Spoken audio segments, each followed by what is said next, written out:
To this day. To this day. I hit him clean more times. I beat him. Use your common sense. This is not me, y'all. I'm fighting for my life. Y'all killing me with this. This MAGA country. I'm here to talk about Guava Island, Donald Glover's new film, starring Rihanna. Now, he premiered this film on Amazon Prime. You can go watch it for free right now. I advise you to do so. It's a great film. I think he performed at Coachella, and right when Coachella was finished, this film was dropped on Amazon Prime. Now, the film is like a fable. It's pretty short. I guess it's the difference between gaining influence through love or just brute force, and which one prevails in the end. So like I said, it kind of plays out like a fable. The film is centered around Denny, who is played by Donald Glover. He's a musician. He runs the radio station, and he's trying to get to the festival and perform. And that's what the entire story centers around. And through his process of trying to perform at the festival, things happen which may jeopardize his performance. Now, that's pretty much the gist of the story, and I think the entire thing takes place in one day. So let's get right into my opinion of it. I liked it. I enjoyed it. When it first opens up, it starts off with some beautiful animation, and it kind of reminds me of Coco. You got Rihanna doing the narrating, and you see this beautiful animation, and it kind of reminds me of Coco a little bit. And then once the film goes on, it turns into live action. It then reminds me of a different film, another film that I liked, which is Jimmy Cliff, The Harder They Come. And I think that is the film that is most like that film, and I really enjoyed that film. And the format of that film and this film are kind of similar. They're kind of the same. Got this Caribbean vibe to it. It's a beautiful thing. Like I said, the songs are great.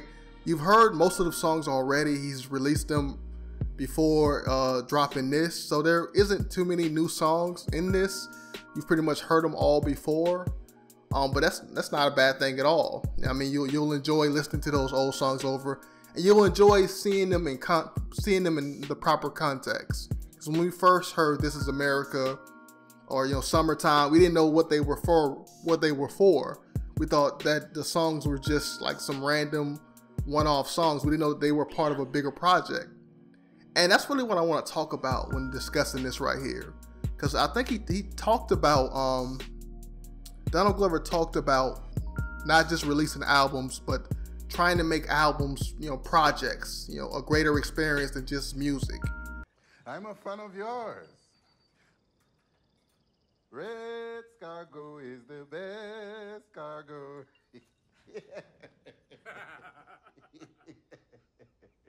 Now let's get to some more pros of the film. Now the cinematography is great.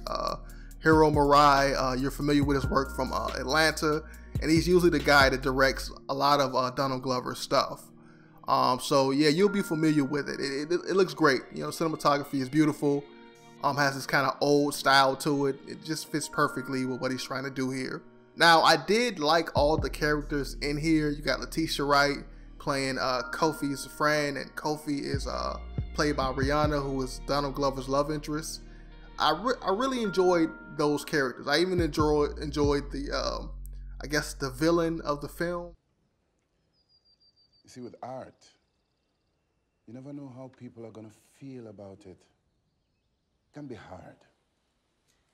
Yeah, well, life is hard. Everybody did a pretty good job, but I felt like they weren't on the screen enough for me to fully enjoy them. Like, I liked them when they were on screen, but I felt like I didn't see enough of them. And I guess that's what you got to deal with when you make something that's so short. I wish it could have been longer. It's about like an hour, about like 40 minutes if you cut out, the end credits and the beginning. But overall, that's the only bad thing I got to say about it. I like the simplicity of it. I think you should check it out. It's a great short film, and hopefully we get that. Hopefully an album drops or something. But anyway, I'm your boy Bushido Spirit, man. Peace the fuck out.